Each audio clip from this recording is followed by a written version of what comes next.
چلو مل کے کرتے ہیں ذکر مدینہ، چلو مل کے کرتے ہیں ذکر مدینہ، پہنچ جائیں گے انشاءاللہ مدینہ مدینہ مدینہ مدینہ مدینہ مدینہ مدینہ مدینہ مدینہ۔ سنو سنو مدینہ کیسا ہے؟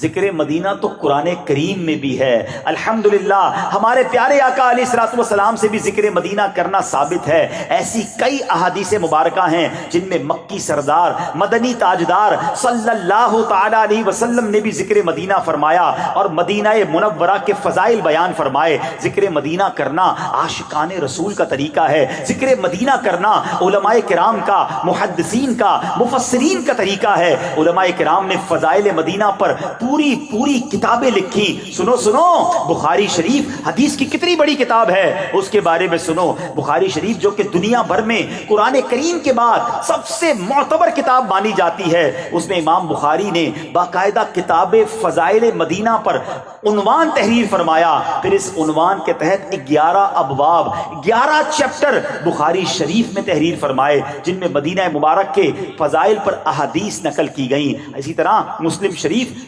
حدیث کی کتنی مشہور کتاب ہے۔ مسلم بن حجاج قشیری رحمت اللہ تعالی علیہ نے اپنی مسلم شریف میں 13 ابواب 13 چیپٹر ذکر کیے اور ان میں فضائل مدینہ تحریر فرمائے، اس سے متعلق حدیثیں تحریر فرمائیں۔ امام ابو داؤد نے سنن ابو داؤد میں 2 چیپٹر 2 ابواب جو ہیں اس میں ذکر مدینہ کیا۔ ابن ماجہ، صحیح ابن حبان وغیرہ حدیث کی کتابوں میں باقاعدہ اہتمام کے ساتھ ذکر مدینہ موجود ہے۔ اس کا مطلب صدیوں سے ذکر مدینہ جاری ہے۔ عالم دین ہو، علماء ہو، مفسرین ہو، محدثین ہو، ہر عاشق مدینہ جو ہے وہ ذکر مدینہ کرتا ہے۔ پھر ہم کیوں نہ مل کر کریں؟